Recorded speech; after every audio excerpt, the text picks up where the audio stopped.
กราบสบายดีเนาะพ่อแม่พี่น้องทางพังลาวพังไทยทางต่างประเทศน้องมื้อนี้ก็มาพบมาพอกับน้องทงอีกแล้วเนาะพ่อแม่พี่น้องเนาะมื้อนี้ทางน้องทงก็สิพาพ่อแม่พี่น้องมาเลาะเบิ่งผักเนาะที่น้องทงปลูกไว้พ่อแม่พี่น้องเอ้ยโดยโอเคมาเบิ่งกันเลยเนาะพ่อแม่พี่น้องโอ้อันนี้คุ้มมะเขือเนาะพ่อแม่พี่น้องเนาะโอ้ตัวนี้ก็น่าจะกำลังเป็นเนาะพ่อแม่พี่น้องนี่กำลังเป็นน้อยๆเลยบ่ฮู้ว่าต้นไหนเนาะต้นนี้หรือว่าต้นตัวนี้เนาะถ้าเบิ่งนำกันเลยเนาะพ่อแม่พี่น้องโดยโถผักอันนี้ผักที่น้องทงปลูกไว้เนาะ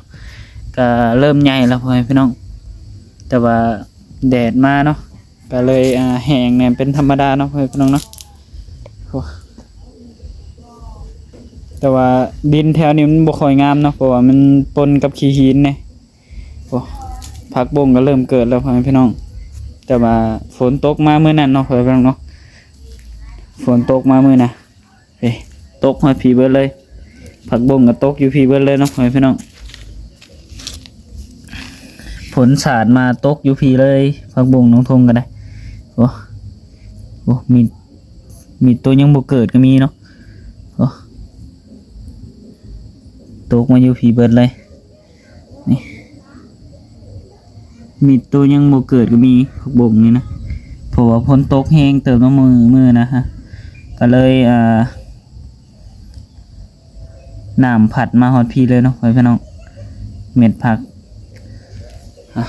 ตัวที่ผักบัวเนาะพี่น้องเนาะตัวที่ปลูกก่อนก็ใหญ่เติบแล้วเนาะพี่น้องใหญ่เติบแล้วต้นตัวนี้แหละยังบ่เกิดเลยบ่ฮู้ว่าตายหรือบ่หรือว่ายังเนาะพี่น้องนี่ต้นนี้ก็คือกันนี่ยังบ่เกิดตัวนี้ก็ได้ตัวนี้ก็ยังบ่เกิดเนี่ย3 หัวบ่3 หัวยังบ่เกิดเนาะขี้ดินบ่ค่อยงามมาได้แถวนี้เนาะพี่น้องก็เลยมันก็เลยตายโอ้พักอันนี้ก็โอ้ทางกกม่วงเนาะทางกกม่วงก็เริ่มเป็นหมากก็เริ่มใหญ่แล้วเนาะพี่น้องหมากเริ่มใหญ่ละโอ้ทางเทิงหมดกันเต็มเลยตัวเมื่อนี้ก็น้องแหล่เพิ่นมาเนาะพี่น้องน้องแหล่เพิ่นมาแต่ว่าเชื่อน้องแหล่เพิ่นโหดพักก่อนเนาะพี่น้องโอ้น้ำอันนี้ก็ทางน้องทุ่งก็เป่งเต็มถังแล้วเนาะโอ้แต่ก็บ่เต็มปานใดเนาะประมาณครึ่งนี้พี่น้องประมาณครึ่งนี้เดี๋ยวทางน้องทุ่งสิพาแม่ FC เลาะแถวแคมป์เฮือนกันเนาะเพราะว่าพอดีทางน้องทุ่งก็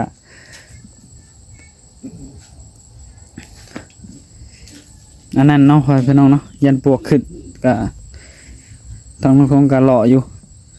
เลาะตลอดเลยเนาะแถวแคมป์นี่ยันปวกขึ้นเฮือนแม่ FC เพิ่นก็เป็นห่วงเรื่องปวกขึ้นเฮือนเนาะยันปวกขึ้นเฮือนเนาะแต่ว่าปวกบ่ขึ้นเนาะเลาะเบิ่งเรียบร้อยแล้วเนาะบ่อยากไปทางนั้นเนาะพี่น้องพอดีเพิ่นเปิดเพลงพี่น้องเอ้ยโดยตอนนี้ก็สิให้น้องแหล่เพิ่นฮดพักเลยเนาะพี่น้องเพราะว่าเริ่มค่ำแล้วโอ้เดี๋ยวเข้ามาหาน้องแหล่เพิ่นเอาสบายดีน้องแหล่สบายดีเบิ่งดูพักเกิดแล้วก็ตัวนี้ยาตัวนี้นะคนตกมือนะหญ้าก็เกิดพร้อมมานี่ตายพักก็เกิดหญ้าก็เกิดน้ำอีก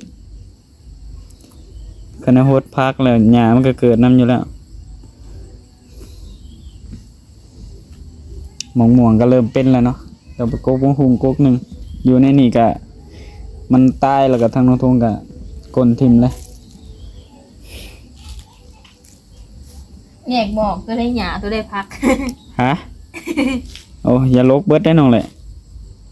อันนี้ยานี่นะพักกันเป็นอันนี้ผักบุกนานเฮือนเฮานี่บ่ค่อยงามน้องแหละมึงเนาะอ๋อจักเป็นจังได๋บ่ค่อยงามเลยนานแถวนี้ เป็นฟุตนะมันงามแล้วบัดฝนตกห้ามแล้วก็มันนั่นมันเจือนไปเบิด อันนั้นมันมีขี้หินหลายขี้หินนั่นเอามาถอกตอนนั้นเนาะก็เลยแบบขี้หินก็เต็มเลยแถวนี้ปลูกทางใดทางแถวนี้ก็อันนี้เนาะมีกกม่วงๆไว้พี่น้องเอ้ยหม่องที่ปลูกม่วงๆอยู่นะมันงามเนาะไว้พี่น้องโอ้ดินงามแจพวกแจหัว ช่วงนี้ก็ฮ้อนๆหนาวๆเนี่ยเนาะก็เลยปลูกผักไว้กินเนี่ยเพราะว่าส่วนหลายก็กินซื้อผักก็อันนี้เนาะพี่น้องนี่ผักบัวผักหยังผักกาดเนาะผักบ้งแบบหมักซื้อมาต้มมีต้มหยังเด็กน้อยเพิ่นมักเนาะตอนเด็กน้อยบ่แม่นทางทุ่งนาตอนเด็กน้อยนะมักต้มมีใส่ผักอันนี้เนาะพี่น้องผักบัวยอดมันหรือว่าอันนี้มันเนาะพี่น้องเนาะหัวอีหยังมันต้มใส่กะหมี่นี่หวานเนาะพี่น้องโอ้ปลาตัวนี้นะจนเป็นดอกเลยน้องแหละโอ้ต้นมักใหญ่เป็นดอกเลยนี่นะต่อ เก็บเมื่อใส่ลมมี เป็นยอดน้อยเดียวเนาะแต่ว่าต้นบักใหญ่หนึงเนาะพี่น้องทางลุงทงก็เห็นคลิปทางบ่าวพามีเนาะเราปลูกผักใส่อันนั้นเนาะใส่กระถางนี่จังแหละกระถางเก่าถิ่มเนาะเพิ่นบัดไปหาซื้อเอาอหยังปุ๋ยแบบขี่งัวขี่ควายเนาะเพิ่นไปซื้อเอาอยู่แถวใกล้ๆนี่เนาะคนรู้จักพ่อแม่พี่น้องเอ้ยเพิ่นก็หาตักเอาขี้ดินแถวนอกเฮือนมาใส่เนาะแต่ลุงทงบ่มีปิดอีหยังเลยเนาะพี่น้องก็เลยปลูกใส่แบบนี้เนาะปลูกใส่เห็ดนานปลูกไว้นี่แหละก็พอได้กินอยู่เนาะพี่น้องแต่ว่าก็บ่ค่อยงามปานใดเพราะว่าบ่มีปุ๋ยบ่มีหยังบ่มีขี้งัวหรือว่าขี้ไก่มาใส่ก็ได้แต่ว่าอยู่เฮือนแม่ก็ขี้ไก่ก็บ่ค่อยมีปานใดเนาะพี่น้องก็เลยปลูกแบบนี้เนาะโอ้ผักอันนี้ก็บ่ค่อยงามปานใดเลยพี่น้องเอ้ยผู้เริ่มเหี่ยวอีจังมาเลยเพราะว่าดินมันบ่ค่อยอันนั้นปานใดต้นมะเขือก็เริ่มเกิดแล้วพี่น้องผู้สิเกิดหลายหรือเกิดน้อยเนาะถ้าว่าเกิดหลายก็คุมได้มันเกิดหลายก็ย้ายมาใส่คุมอื่นอีกเนาะก็เพาะให้มันเกิดก่อนตอนนี้โอ้มะม่วงมันบ่ค่อยติดเนาะพี่น้องเนาะหล่นเต็มเลยแถวนี้ลมพัดมาหล่นเต็มหมดเลยต่อ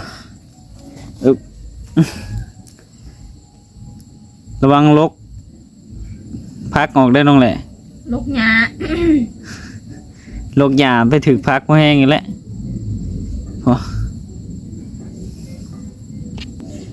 โอเคเนาะพี่น้องเนาะตอนนี้ก็ประมาณจักโมงเลยน้องแหละนะ 5 โมงแล้วพอดีบดประมาณ5 โมงเนาะทางลุงทงก็ถึกเลื่อยปาดมือเนาะมันเสียวมาใส่มือมีแต่แนวเจ็บ ตอนนั้นก็ประตูหนีบมือสิ ตอนนั้นกับประตูหนีบมือโคตรแบบฉลาดเลยดำเลยแต่ว่าหายแล้วเล็บจนดำหมดเลยพี่น้อง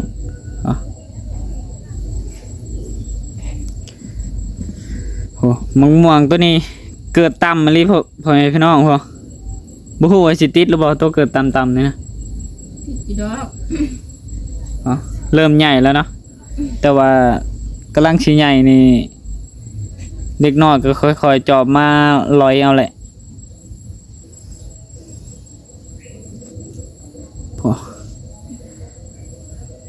เดี๋ยวว่างๆเนาะสิชวนน้องแหล่เพิ่นมาลกหญ้าแถวนี้เนาะแถวเดินเฮือนนี่แหละพอดีฝนเริ่มสิมาแล้วเนาะช่วงนี้ก็เลยมันก็เลยสิเกิดหญ้าใหม่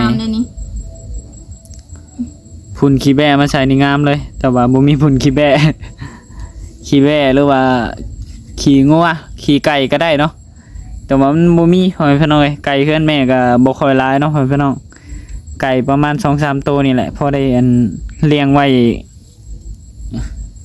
ไทยแม่แฟนไปถามชื่อน้ำเขาขี่อัน ขี่งอนนี่เราหูจักนำลาวดี เออ เราหูจักนำเขาชวนนี่แม่ไป เดี๋ยวมื้อหน้าก่อนสิชวนนี่แม่ไปซื้อพุ่นขี้แบ้ขี้หยังเนาะมาใส่ผักนี่ก่อนเลี้ยงปลูกผักก่อนเนาะเพราะว่าพอดีช่วงนี้มันยามแล้งเนาะก็บ่อยากซื้อเครื่องหลายเนาะมันก็เปลืองไปแน่เนาะคันว่าซื้อผักซื้อหญ้านี่หลายแนวก็ได้ผักตัวเฮาบ่อยากปลูกก็คือเกิดดีเถอะวะน้องแหละ จะได้ เด้ผักอันนี้นี่ เอามาหุงมันหล่นมานะ มันคงล้นนี่นะฝนตกเอาไปตั้มแม่น้องแหละแต่ว่าหมากมันน้อยพุ่น ป้าแหละ โอ้ติดเฉยต้นอันเนี้ยติดเฉยน้องแหละบ่ตายง่ายๆดอกต้นอันเนี้ยไปเซ็มไปใช้ก็ติดไปปลูกหมองได้ก็ติดคันบ่กลออกก็ได้โอ้ เนี่ยไปทางใดก็เห็นแต่ผักหอมเปย์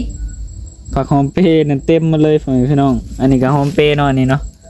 นี่แต่มันเป็นน้ำเกิดดอกแล้วก็เป็นน้ำไอ้เจิดก็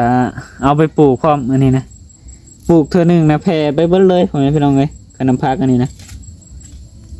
ปลูกน้อยเดียวหนึ่งแผ่เต็มมาเลยอันนี้แบบบ่เคยหดน้ำก็ได้เนาะบ่ค่อยหดน้ำมันก็เกิดอันนี้หดน้อยหนึ่งก็ยังแบบเต็มมาเลยตอนนั้นน้องแหล่เพิ่นเอามาปลูกน้อยหนึ่งเนาะแต่ว่าเกิดเต็มมาเลยแถวนี้ไปถั่วไปเลยสงสัยไปแบบเม็ดมันหล่นเนาะแบบมันเกิดดอกก็มีในมียัง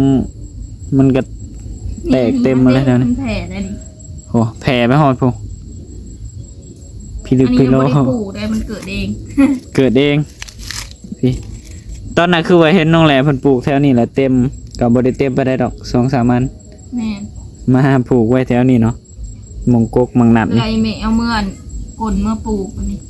แล้วก็เบิดแล้วก็เกิดเองเบิดแถวนี้ เกิดใหม่ มีแนวมาเลยบัดนี้ อันนี้นะแบบบ่ค่อยสมบูรณ์ปานใดก็มันก็เติบโตเขียวงามเนาะอันนี้ผัดบ่ค่อยงามเนาะผักอันนี้นี่หญ้าเริ่มเกิดเต็มมาแล้วพ่อแม่พี่น้องเอ้ยเอาน้องแหละไปเปียกน้ำมาฮดแล้วไหมนี่นะแห้งคักอะไรนี่นะ อันนี้เนี่ยเป็นอะไรตัวเป็นคุมนี่นะ อันโตเป็นคุมน่ะกำลังเกิดได้นี่นะ ดูใบไม้ โอ้ไปหาเปียกน้ำมาฮดต้องหาน้องแหละโอ้อันนี้ก็กกมาเขียบเนาะกกมาเขียบก็เริ่มเขียวงามแล้วเนาะพี่น้องต่อ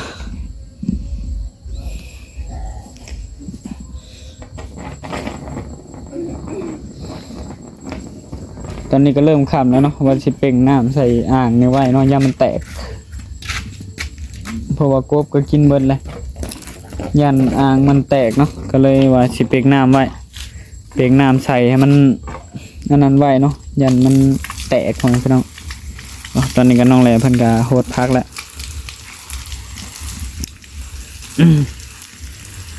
ตัวงามก็งามอยู่เนาะ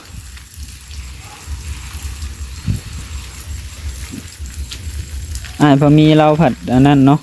ทางเบาพอมีเราอันไปซื้อพุ่นซื้อหยังมาแล้วก็ผสมใส่กับดินเนาะพี่น้องผสมใส่กับดินแล้วก็เราก็ปลูกใส่อันกระถางแบบของเก่าของเสียเนาะแบบตุกน้ำอย่างนี้แหละเนาะตุกน้ำอนามัยเราตัดต่ำๆแล้วก็ปลูกผักบัวใส่เขียวงามดีเนาะแต่ว่าน้องทงก็บ่มีอันกระถางน้ำแบบ แบบทางบ่าวพอมีก็ใส่แบบนี้แหละเนาะเฮ็ดเป็นนาเนาะแบบนี้แหละบ่ทางน้องทงก็ปลูกแบบเรียนแถวเลย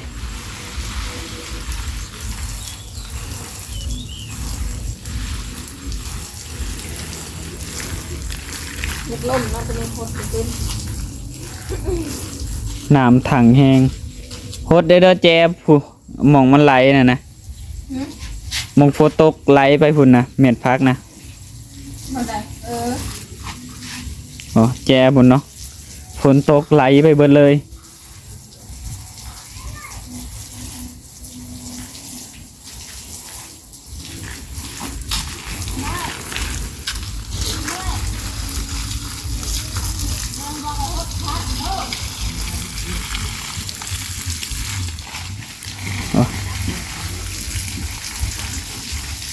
หล่นเนาะ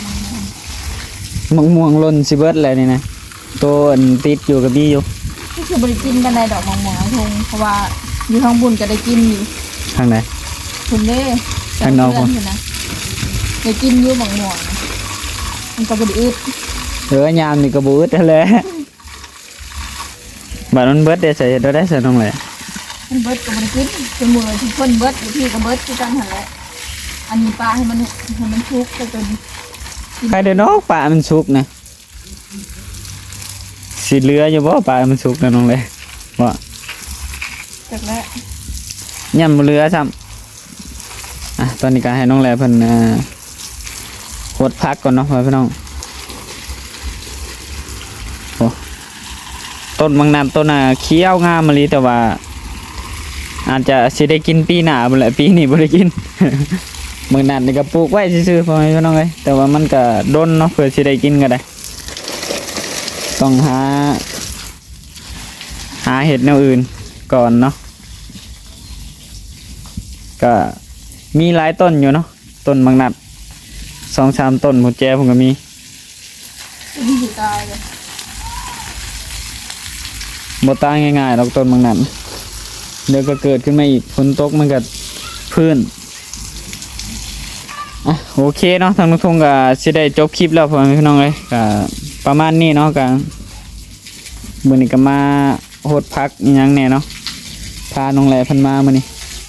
โอเคเนาะทางนุทงก็ต้องขอขอบคุณทุกคนเนาะทาง FC เบิร์ดทุกคนเนาะ